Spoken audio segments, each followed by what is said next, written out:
Hello everyone, welcome to शिक्षक prep. तो friends, आज से हम सीटेट जुलाई 2025 के लिए सीडीपी की क्लासेस स्टार्ट कर रहे हैं, जो कि आपकी पेपर 1 और पेपर 2 दोनों के लिए रहेंगी। ठीक है, तो आप इस सीरीज़ को फॉलो कर सकते हैं, पूरा सिलेबस आपका कवर अप करवाया जाएगा।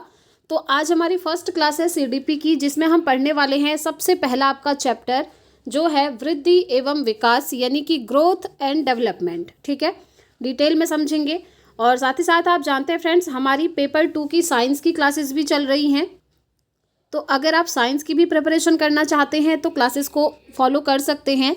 साइंस की हम 7 क्लासेस अभी तक कर चुके हैं। ठीक है, इसकी भी प्लेलिस्ट बनी हुई है, चैनल पर जाकर आप देख सकते हैं, जहां पर आपको सारी क्लासेस एक साथ सीक्वेंस वाइज मिलेंगी। साइंस की तो आपकी कंटिन्यू चल ही रही हैं, और आज से हमने सीडीपी भी स्टार्ट कर दिया है, ताकि 2 सब्जेक्ट को हम एक साथ लेकर चल पाएँ। तो ये जो सीडीपी है पेपर 1 पेपर 2 दोनों के लिए है, तो आप लोग सीरीज़ को फॉलो कर सकते हैं। साथ ही साथ अगर आप पेड नोट्स लेना चाहते हैं फ्रेंड्स, तो स्क्रीन पर आपको जो व्हाट्सअप नंबर दिख रहा है, इस पर आप व्हाट्सअप मैसेज करके पेड नोट्स को मिनिमम प्राइस पे जो है ले सकते हैं। ठीक है, तो चलिए स्टार्ट करते हैं आज की क्लास और समझते हैं ग्रोथ क्या होता है और डेवलपमेंट आपका क्या होता है। और देखिए, प्रीवियस ईयर जो पेपर है वो मैंने आपको वैसे तो पहले करवाए हुए हैं, आप चैनल पर देख सकते हैं। 50 से ऊपर क्लासेस आपको मिल जाएंगी। पीवाईक्यू की, स्पेशली सीडीपी की काफ़ी सारी क्लासेस आपको देखने को मिलेंगी। ठीक है, और इस बार भी हम करेंगे सीडीपी के पीवाईक्यूज, तो उसकी बिल्कुल भी आपको टेंशन नहीं लेनी है।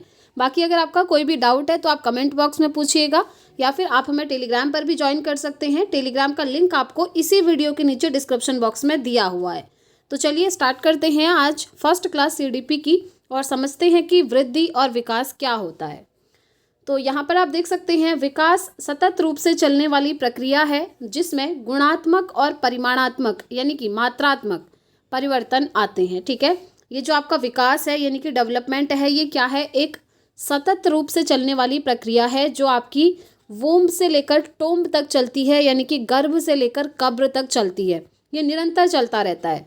अब इसके अंदर आपके गुणात्मक परिवर्तन भी आते हैं और परिमाणात्मक भी। ठीक है, अब ये गुणात्मक परिवर्तन और परिमाणात्मक परिवर्तन क्या होते हैं, इनको डिटेल में समझेंगे, जहां से आपके क्वेश्चन बनते हैं। सबसे पहले गुणात्मक परिवर्तन यानी कि क्वालिटेटिव चेंजेस की हम बात करेंगे। तो गुणात्मक परिवर्तन को हम कभी भी माप नहीं सकते। इसके अंदर शारीरिक, मानसिक, सामाजिक, नैतिक, संवेगात्मक, भाषाई, ये सभी परिवर्तन क्या हैं? सम्मिलित हैं। देखिए, गुणात्मक परिवर्तन में क्या होता है कि उसको आप कभी मेज़र नहीं कर सकते।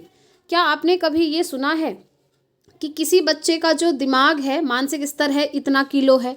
आपने नहीं सुना होगा।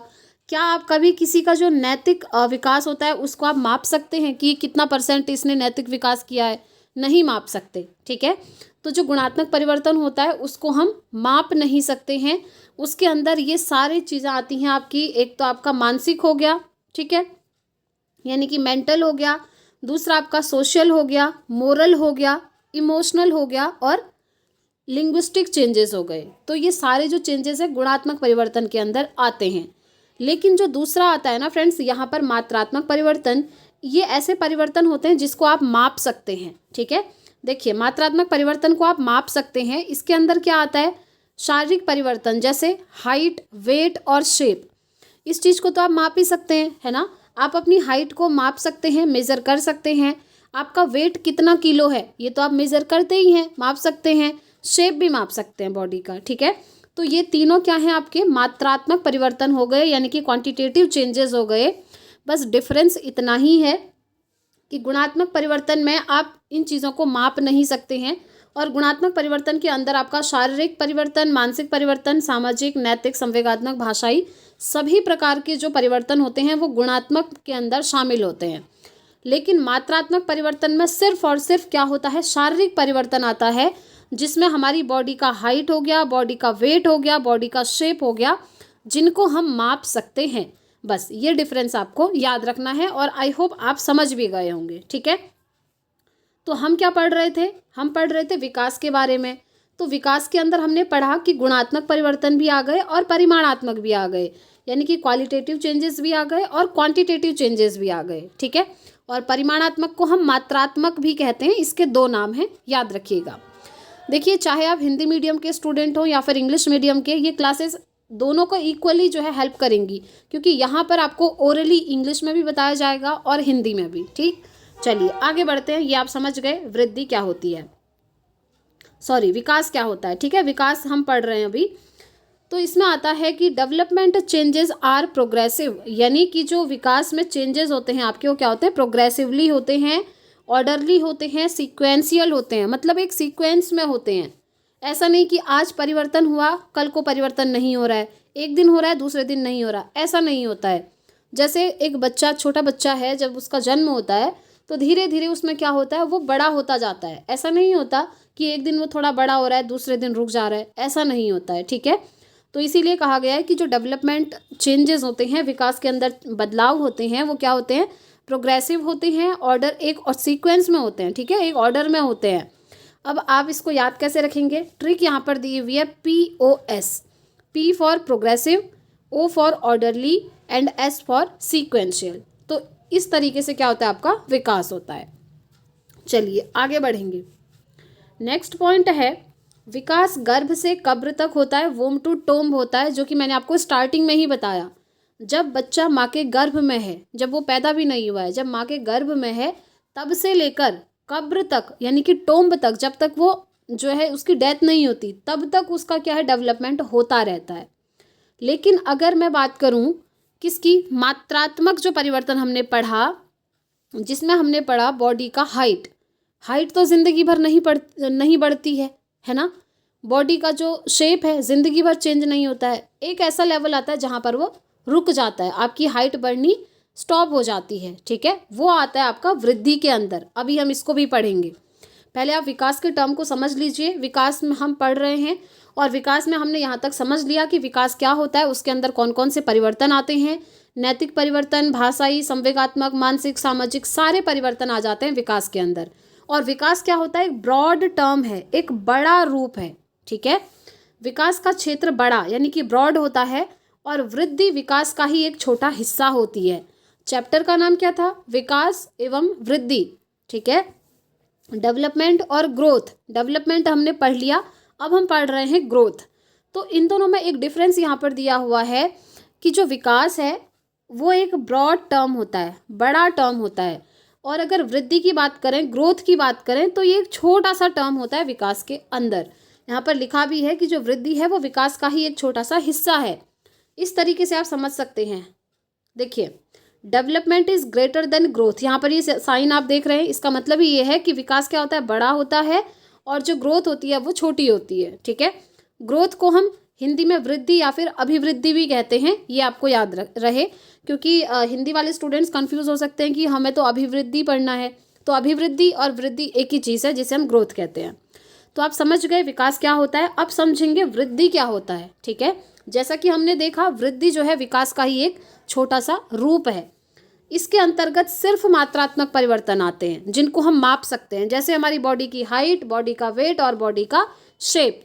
अब आप समझ गए होंगे, अभी हमने जो ऊपर पढ़ा था विकास में, कि उसके अंदर मात्रात्मक और गुणात्मक दोनों परिवर्तन आ रहे थे, लेकिन वृद्धि में सिर्फ और सिर्फ मात्रात्मक परिवर्तन आते हैं। ठीक है, सिर्फ और सिर्फ मात्रात्मक परिवर्तन, जिनको हम माप सकते हैं, जिनको हम मेज़र कर सकते हैं।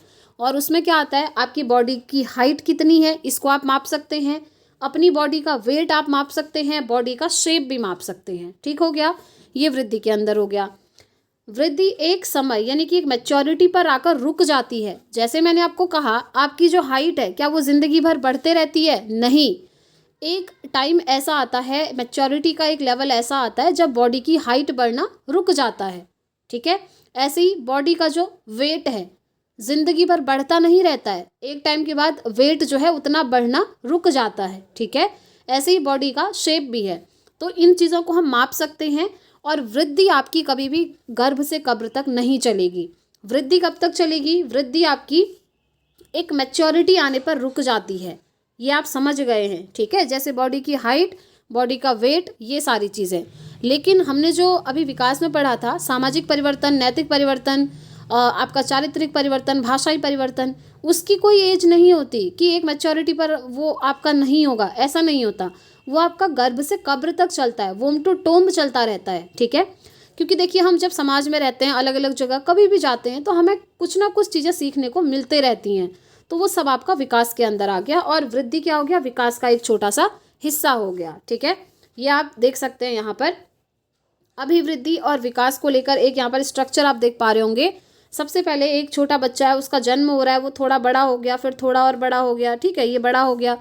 अब यहाँ पर क्या हुआ, अगर हम अभिवृद्धि की बात करें, ग्रोथ की बात करें, तो यहाँ पर देखिए हाइट इतनी ज़्यादा है, उसके बाद ऐसा नहीं कि वो लंबा होता जाएगा, नहीं, हाइट में फिर ज़्यादा फर्क नहीं पड़ता। ठीक है, उसके बाद ये देख सकते हैं, और ये एज हो गई। ये पूरा सीक्वेंस आप समझ सकते हैं। ठीक है, चलिए आगे बढ़ते हैं। अब हमने पढ़ लिया वृद्धि क्या है और विकास क्या है।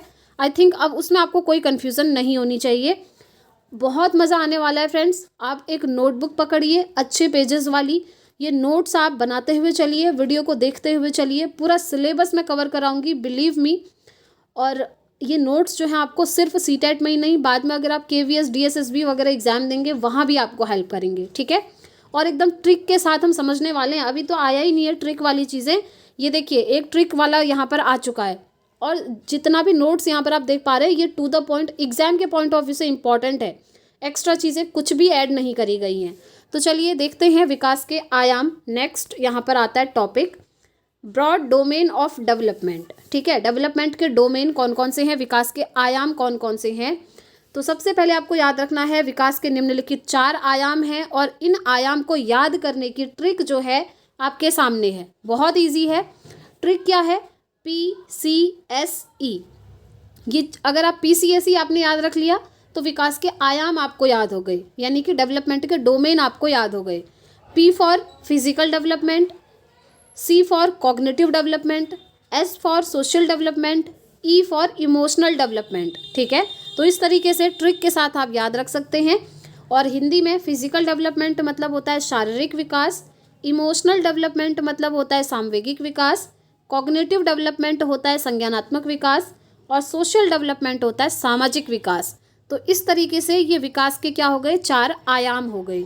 अब इनको 1 बाय 1 डिटेल में पढ़ेंगे। शारीरिक विकास क्या होता है, सामवेगिक विकास क्या होता है, संवेगात्मक विकास क्या होता है, और सामाजिक विकास क्या होता है।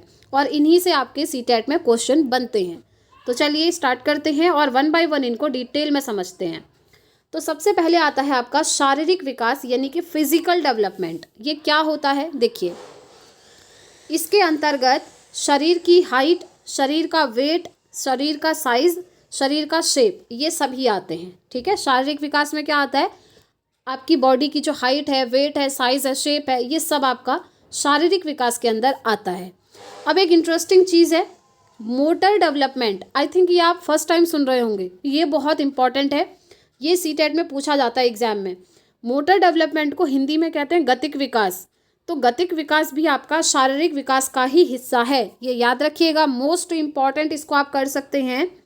ये जो आपका गतिक विकास है, ये कौन से विकास का हिस्सा है, ऑप्शन देगा शारीरिक विकास, सामाजिक विकास, चारित्रिक विकास, कुछ भी आ सकता है। तो आप क्या कहेंगे, जो गतिक विकास है वो शारीरिक विकास का एक हिस्सा है। अब ये जो गतिक विकास है ये क्या है, ये मोटर डेवलपमेंट आखिर है क्या। तो देखिए इसमें गति संबंधी पक्ष सम्मिलित होते हैं जो निम्नलिखित हैं। अब पहले मोटर डेवलपमेंट को डिटेल में समझेंगे। ठीक है, कि मोटर डेवलपमेंट होता क्या है और इसके अंदर क्या क्या चीज़ें आती हैं। तो चलिए देखते हैं।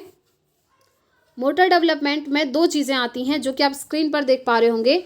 एक आता है ग्रॉस मोटर स्किल, जिसे हम कहते हैं स्थूल गतिक कौशल, और दूसरा आता है फाइन मोटर स्किल, जिसे हम हिंदी में कहते हैं सूक्ष्म गतिक कौशल। ठीक है, अभी हम क्या पढ़ रहे हैं, कौशल पढ़ रहे हैं, गतिक कौशल, मोटर डेवलपमेंट, जो अभी ऊपर हमने देखा था। ठीक है, तो उसके अंदर ये 2 चीज़ें आ गई। अब ये दोनों चीज़ें होती क्या हैं, इनको समझेंगे। और ये जो आप यहाँ पर इमेजेस देख रहे हैं, बहुत अच्छे से समझने वाले हो फ्रेंड्स, मैं आपको डिटेल में समझाऊंगी। और देखिए अगर आप नोट्स भी बना रहे हैं ना, तो कभी भी आप इन टॉपिक्स को भूलेंगे ही नहीं। आप भी जब सीटेट क्वालिफाई कर लेंगे तो किसी को भी पढ़ा सकते हैं, इतना ईजी लैंग्वेज में मैं आपको पढ़ाने वाली हूँ।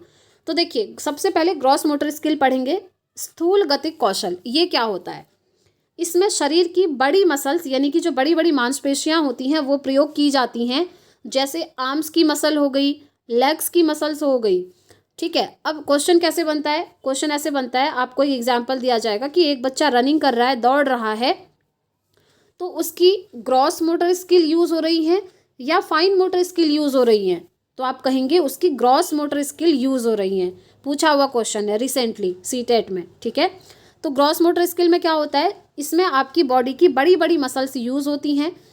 जैसे जब आप रनिंग करते हैं, जब आप जंपिंग करते हैं, जब आप चल रहे हैं, जब आप वॉक कर रहे हैं, या फिर आप घुटनों के बल चल रहे हैं, ये सारे एग्जाम्पल क्या हैं, ग्रॉस मोटर स्किल के। इसमें क्या हो रहा है, आपकी बॉडी की बड़ी बड़ी मसल्स यूज़ हो रही हैं। जैसे आपकी बॉडी की आर्म्स की मसल यूज़ हो रही है, ठीक है। आपकी बॉडी की जो है लेग्स की मसल्स यूज़ हो रही हैं। जब आप दौड़ रहे हैं लेग्स की मसल यूज़ हो रही हैं, जंप कर रहे हैं लेग की मसल यूज़ हो रही हैं, है ना। या आप अच्छी तरह वॉक कर रहे हैं, आपकी आर्म्स की मसल्स भी यूज़ हो सकती हैं, ठीक है। एक जो क्रिकेटर होता है, एक बॉलर होता है, वहाँ पर जो बॉलिंग कराता है, जब वो एक बॉल को फेंकता है, थ्रो करता है, तो उसके आर्म्स की मसल यूज़ होती हैं, है ना। ये आप जानते हैं, ये एग्जाम्पल भी सीटेट में पूछा है। तो ये सब क्या है, आपका स्थूल गतिक कौशल है। जब आपकी किसी भी काम को करते हुए आपकी बॉडी की बड़ी बड़ी मसल्स यूज़ हो रही हैं, तो आप कहेंगे वो क्या है, स्थूल गतिक कौशल है। और जस्ट इसका अपोजिट हो जाएगा fine motor skill. Fine motor skill में क्या होता है, सूक्ष्म गतिक कौशल में नाम से ही क्लियर है, आपकी बॉडी की सूक्ष्म मसल, छोटी छोटी मसल्स यूज़ होंगी। चलिए उसको भी समझते हैं, फिर मैं ये आपको इमेज से समझाऊंगी। देखिए फाइन मोटर स्किल में क्या है, इसमें शरीर की छोटी छोटी मसल्स प्रयोग की जाती हैं। जैसे आँख की मसल हो गई, हाथ की मसल्स हो गई, ठीक है। जैसे आप ड्राइंग कर रहे हैं, सपोज कीजिए आप पेंटिंग कर रहे हैं, आप हाथ से काजल लगा रहे हैं, सिलाई कढ़ाई कर रहे हैं, लिख रहे हैं, ये सब किससे हो रहा है, आपकी फिंगर से हो रहा है। फिंगर की हेल्प से कर पा रहे हैं आप। और जो फिंगर की मसल्स होती हैं वो कैसी होती है, सूक्ष्म होती हैं, छोटी छोटी होती हैं। तो आपकी बॉडी की छोटी छोटी मसल्स से जो काम हो रहे होंगे वो आपके सूक्ष्म गतिक कौशल कहे जाएंगे। जैसे उंगली और अंगूठे के जरिए आप कुछ उठा रहे हैं, कोई चीज़ गिर गई है, आपकी पेन गिर गई है, आप पेन को उठा रहे हैं, तो आपके फिंगर की मसल यूज़ हो रही हैं, है ना, हाथ के फिंगर की मसल्स। तो वो क्या है, छोटी छोटी मसल्स हैं। बस आपको यही याद रखना है, जहाँ पर आपको दिखेगा कि बॉडी की छोटी मसल यूज़ हो रही हैं, आप सीधे टिक करेंगे, वो क्या है, फाइन मोटर स्किल है, सूक्ष्म गतिक कौशल है। और जहाँ आपकी बॉडी की बड़ी बड़ी मसल्स यूज़ हो रही हैं वो आपका ग्रॉस मोटर स्किल है, स्थूल गतिक कौशल है, ठीक है। अब यहाँ पर स्ट्रक्चर में देखिए, ये ग्रॉस मोटर स्किल का है, ये फाइन मोटर स्किल का है, ठीक है। इसको ज़रा समझते हैं। यहाँ पर बेसिकली क्या काम किया जा रहा है आप देख सकते हैं। यहाँ पर स्किपिंग करी जा रही है और साइकिलिंग करी जा रही है। जब आप स्किपिंग और साइकिलिंग करेंगे तो आपकी लेग्स की बड़ी बड़ी मसल्स यूज़ हो रही हैं, तो ये ग्रॉस मोटर स्किल का पार्ट हो गया, यानी कि स्थूल गतिक कौशल। दूसरा आपका फाइन मोटर स्किल, सूक्ष्म गतिक कौशल में क्या है, यहाँ पर आप देखिए, हैंडलिंग अ ब्रश और पेंसिल। ये पेंसिल से कुछ लिख रहा है कोई व्यक्ति, यहाँ पर पेंटिंग कर रहा है बैठ के अपने हाथ से, तो ये किसके एग्जाम्पल हैं, ये फाइन मोटर के एग्जाम्पल हैं, ठीक है। और यहाँ पर दिया भी है, they use the large muscles in the body, यहाँ लिखा है they use the small muscles in the body, ठीक है। तो इस तरीके से आप समझ गए कि ग्रॉस मोटर स्किल क्या होता है और फाइन मोटर स्किल क्या होता है। एंड आई थिंक ये जो कॉन्सेप्ट है आप कभी नहीं भूलेंगे फ्यूचर में। उसके लिए आपको नोट्स बनाना पड़ेगा फ्रेंड्स, नोट्स मस्ट है। और अगर आप नोट्स नहीं बनाना चाहते तो नोट्स को परचेज़ कर लीजिए। नोट्स को आप क्या करेंगे, प्रिंट आउट निकालिए, सामने पे रखिए और ये वीडियोस देखिए, आपके सारे कॉन्सेप्ट एकदम क्लियर हो जाएंगे। तो फिजिकल डेवलपमेंट हमने पढ़ लिया, शारीरिक विकास हमने समझ लिया। अब दूसरा आता है फ्रेंड्स संज्ञानात्मक विकास। अभी मैंने आपको ट्रिक बताई थी ना, पीसीएसई में से हम पहला पी कर चुके हैं, यानी कि फिजिकल डेवलपमेंट हमारा कंप्लीट हो गया है। अब हम कर रहे हैं कॉग्निटिव डेवलपमेंट, यानी कि संज्ञानात्मक विकास। फिर समझेंगे सोशल डेवलपमेंट और फिर समझेंगे इमोशनल डेवलपमेंट, ठीक है। तो चलिए देखते हैं संज्ञानात्मक विकास क्या होता है। इसके अंतर्गत दिमाग यानी कि ब्रेन से होने वाले कार्य आते हैं। जैसे ही आपको संज्ञानात्मक शब्द कहीं पर भी दिखता है, आपके दिमाग में आना चाहिए कि ये जो संज्ञानात्मक विकास है ये आपका दिमाग से रिलेटेड है, आपके ब्रेन से कनेक्टेड है, आपके माइंड से कनेक्टेड है, ठीक है। कॉग्निटिव, जहाँ भी कॉग्निटिव की बात आए तो आपके दिमाग में आना चाहिए कि ये हमारे दिमाग से ही रिलेटेड है। इसके अंदर क्या आता है, जैसे थिंकिंग करना, आप सोचते हैं कोई चीज़ अपने दिमाग से सोचते हैं। आप कुछ इमेजिन कर रहे हैं, कल्पना कर रहे हैं, वो भी आप कहाँ से करते हैं, अपने दिमाग से करते हैं। आप किसी चीज़ को लेकर लॉजिक लगा रहे हैं, वो भी दिमाग से होता है। मेमोरी, स्मृति होती है, कुछ यादें हमें याद रहती हैं हमेशा लाइफ में, वो सब हम कहाँ से कर पाते हैं, अपने दिमाग से कर पाते हैं। तो ये जो दिमाग है इसी को हम कहते हैं, ये संज्ञान के अंदर आता है हमारा, ठीक है। संज्ञानात्मक विकास में दिमाग से होने वाली सारी एक्टिविटीज़ आ जाएंगी। अब एक इंटरेस्टिंग चीज़ है इसमें भी, इसमें क्या है, भाषा विकास यानी कि लैंग्वेज डेवलपमेंट भी आपका संज्ञानात्मक विकास के अंदर ही आता है। याद रखिएगा, यहाँ पर स्टार मार्क कर लीजिए, इंपॉर्टेंट है। जो लैंग्वेज डेवलपमेंट है वो हमारा संज्ञानात्मक विकास के अंदर आता है। अब ये जो भाषा विकास है ना फ्रेंड्स, इसके बारे में भी आपको थोड़ा सा डिटेल में समझना है, क्योंकि ये आपका पूछा जाता है एग्जाम में। सबसे पहले आप ये समझ गए कि ये जो भाषा विकास है, लैंग्वेज डेवलपमेंट है, वो आपका संज्ञानात्मक विकास के अंदर आता है। ठीक है, अब ये जो भाषा विकास है ना, ये याद रखना है कि ये हमारे दिमाग के बाएं हिस्से से संबंधित है। अब आप कहेंगे कि क्या हमारे दिमाग के भी हिस्से होते हैं? जी हाँ, हमारा जो दिमाग होता है, ब्रेन होता है, उसके दो हिस्से होते हैं, यानी कि दो हेमिस्फीयर होते हैं। कौन कौन से होते हैं? एक होता है राइट ब्रेन और एक होता है लेफ्ट ब्रेन, यानी कि एक होता है दायां दिमाग और दूसरा बायां दिमाग। ऐसे समझिए, सपोज करिए ये आपका ब्रेन है। हमेशा ब्रेन के दो हिस्से होते हैं, दो हेमिस्फीयर होते हैं। एक होता है हमारा क्या, लेफ्ट ब्रेन, और दूसरा होता है राइट ब्रेन। अब आप जानते हैं लेफ्ट मतलब बायां और राइट मतलब दायां। तो ये जो भाषा विकास है ये हमारे बाएं दिमाग से संबंधित है, यानी कि लेफ्ट ब्रेन से संबंधित है। ठीक है, अब ये जो लेफ्ट ब्रेन है इससे और भी चीज़ें संबंधित होती हैं। क्या क्या होती हैं देखिए, लेफ्ट ब्रेन जो है रिस्पॉन्सिबल होता है लॉजिक लगाने के लिए, या इसके अंदर साइंस आ गया, मैथ्स आ गया और लैंग्वेज आ गया। तो अगर आपसे ये पूछा जाए कि जो आपका साइंस है या फिर जो आपका मैथ्स है या फिर जो आपका लैंग्वेज है, भाषा है, ये हमारे ब्रेन के कौन से हेमिस्फीयर से संबंधित होता है, तो आप कहेंगे ये सभी हमारे ब्रेन के लेफ्ट ब्रेन से संबंधित होते हैं, यानी कि लेफ्ट वाले पार्ट से संबंधित होते हैं। अब दूसरा आता है हमारा राइट ब्रेन। तो राइट ब्रेन किस चीज़ के लिए होता है वो भी हम देख लेते हैं। तो राइट ब्रेन जो है रिस्पॉन्सिबल होता है आपकी क्रिएटिविटी के लिए। क्रिएटिविटी के अंदर ड्राइंग, म्यूजिक और डांस आ जाता है। तो हमने समझा ये हमारा ब्रेन है। ब्रेन का जो लेफ्ट वाला पार्ट है ये जो है हमारा संबंधित होता है किसके लिए, एक तो भाषा के लिए और दूसरा हमारा साइंस के लिए और हमारा मैथ्स के लिए। ठीक है, लॉजिक वाली जो चीज़ें होती हैं वो सब इसी के अंदर आ गई, लेफ्ट ब्रेन के अंदर। उसके बाद ये जो हमारा राइट ब्रेन होता है ये रिस्पॉन्सिबल होता है किसके लिए, क्रिएटिविटी के लिए। जिस बच्चे का राइट ब्रेन ज़्यादा एक्टिव होगा ना, उस बच्चे के अंदर क्रिएटिविटी यानी कि सृजनात्मकता बहुत अच्छी होगी। ठीक है, इस तरीके से आप समझ सकते हैं। तो याद रखिएगा, एक लेफ्ट ब्रेन हो गया, राइट ब्रेन हो गया। लेफ्ट ब्रेन रिस्पॉन्सिबल होता है लैंग्वेज, साइंस, मैथ्स, इन चीज़ों के लिए, और राइट ब्रेन हमारा जो है रिस्पॉन्सिबल होता है क्रिएटिविटी के लिए। क्रिएटिविटी के अंदर हमारी ड्राइंग आ सकती है, म्यूजिक आ सकता है और डांस आ सकता है। ठीक है, चलिए आगे बढ़ते हैं। अब हमारा आता है थर्ड चीज़ जो है हमारा सामाजिक विकास। देखिए, पीसीएसई हमने स्टार्टिंग में ही पढ़ा था, जिसमें से P for physical development complete हो गया है, सी फॉर कॉग्निटिव डेवलपमेंट ये यानी कि संज्ञानात्मक विकास, वो भी हमने पढ़ लिया। अब तीसरा आता है सोशल डेवलपमेंट यानी कि सामाजिक विकास। तो चलिए इसे समझते हैं।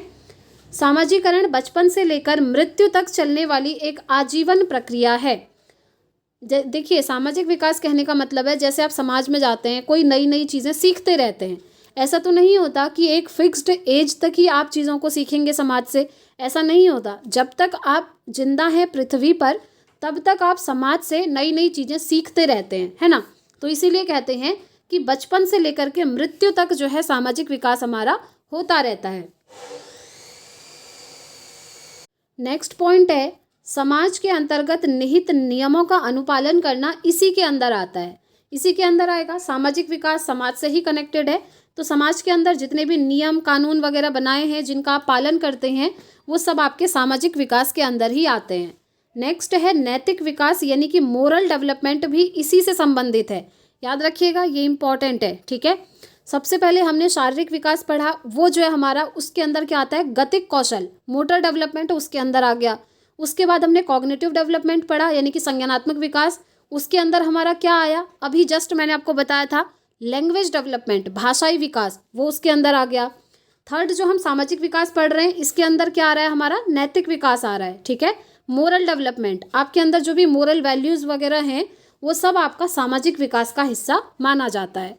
चलिए अब आता है लास्ट हमारा इमोशनल डेवलपमेंट। अब ये क्या चीज़ है, ये जो आप देख रहे हैं ये इसमें सबसे ज़्यादा इंपॉर्टेंट है, अभी समझेंगे।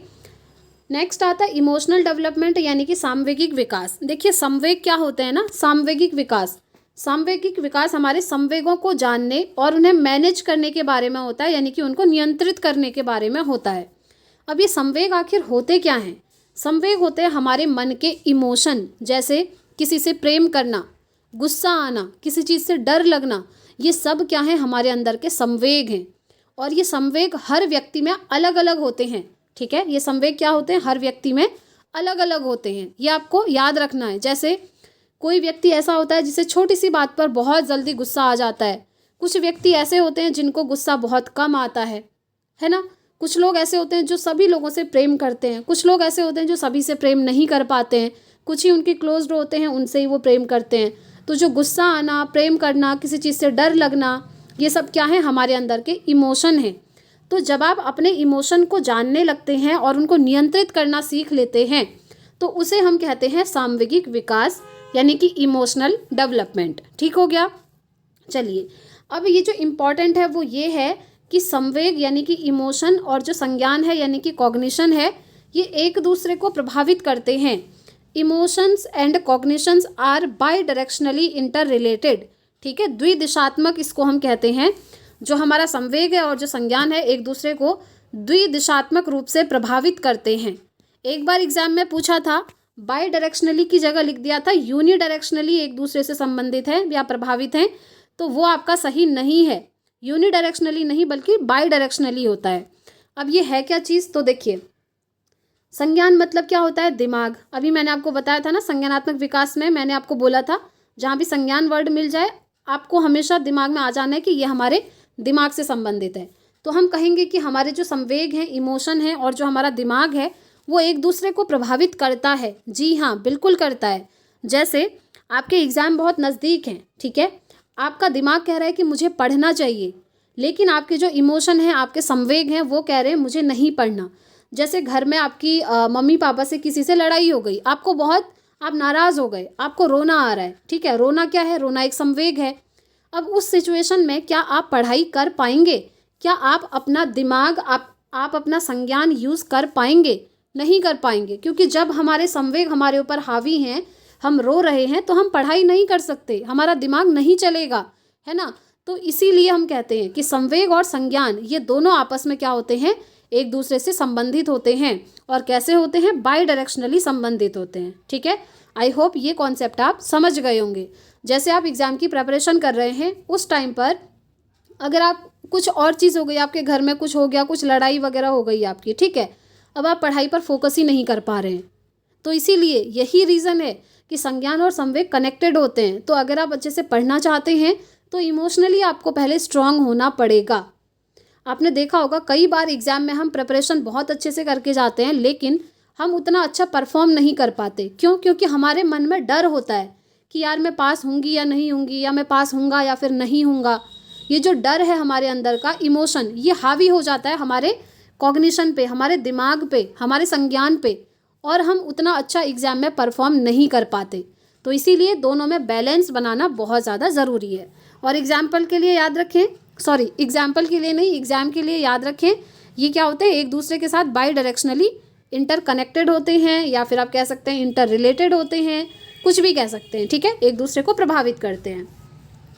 एक इसमें इंपॉर्टेंट चीज़ आती है, रैथस के अनुसार संवेग हमारी ज़िंदगी को रंग प्रदान करते हैं, इमोशंस कलर और लाइफ्स। ये रैथस ने कहा है, ये स्टेटमेंट आपको याद रखना है।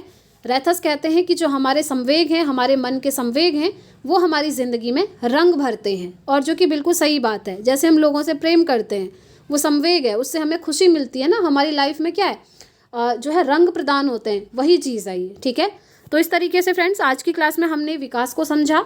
कल नेक्स्ट क्लास में हम स्टेजेस ऑफ डेवलपमेंट समझेंगे, यानी कि विकास की अवस्थाएं समझेंगे कल की क्लास में। और आज जो हमने क्लास की है, वीडियो को डिटेल में देखिएगा, हर एक कॉन्सेप्ट को।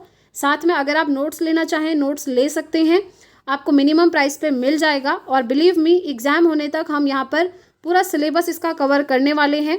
साइंस की क्लासेस चल रही हैं, उन्हें भी आप फॉलो करिए। साथ ही साथ आज से CDP भी हमारा स्टार्ट हो गया है।